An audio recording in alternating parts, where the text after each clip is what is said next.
You're missing a great visual joke.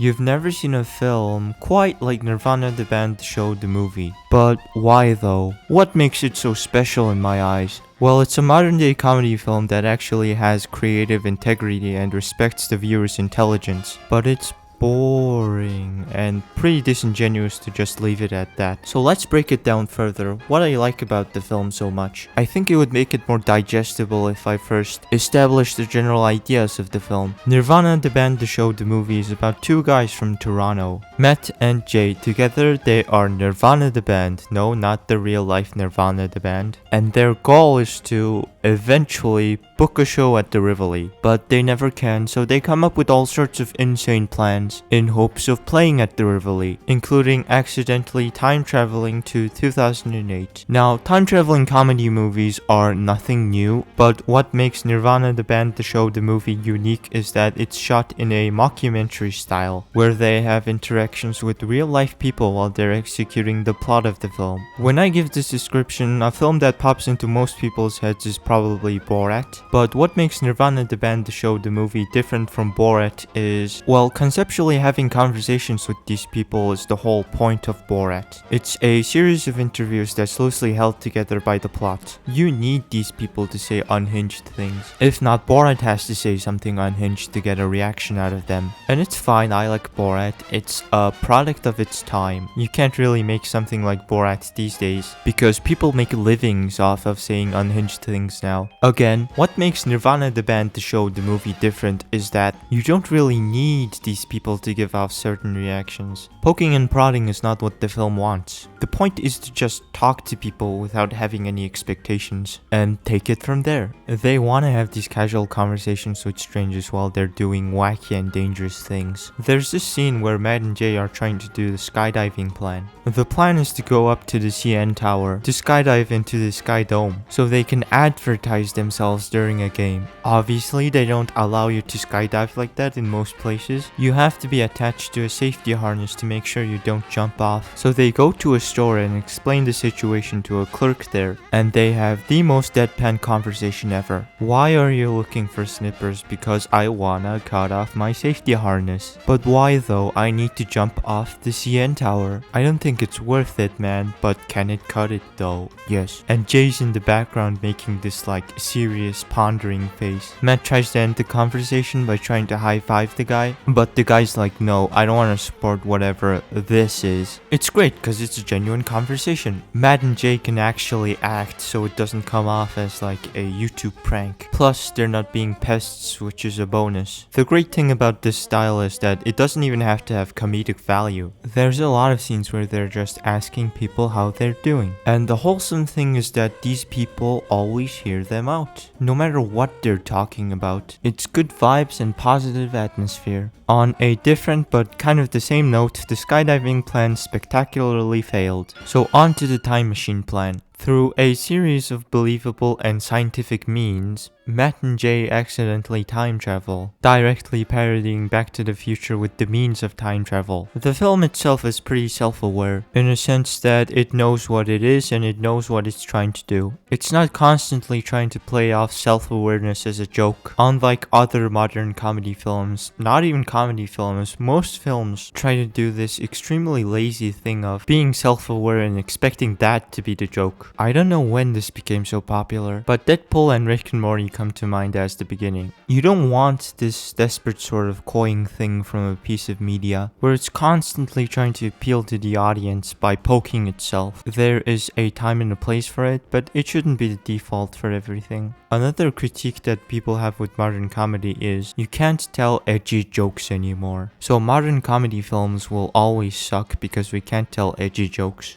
And I mean, I guess edgy cancelable jokes doesn't necessarily mean peak comedy. It has to justify itself in some way. You can't just rip something offensive and expect it to be funny. It's lazy and in poor taste. Meaning, purpose, and tastefulness has to come into play. I can demonstrate this with another scene in this film. Okay, so Matt and Jay time travel to 2008, but they aren't aware of the fact that they time traveled. How Matt figures this out is by going to a movie, Hangover 1 to be exact, And a joke that is told in Hangover 1 is one of the characters calling another character Dr. Efsler. Not one of Hangover's proudest moments, I must admit. It's a joke where the whole joke is saying an edgy word. But this scene is used purposefully in Nirvana the band, the show, the movie, because the audience erupts in laughter after this joke was told. And Matt, a man who came from 2025, upon seeing this reaction, gives a very 2025 reaction. His face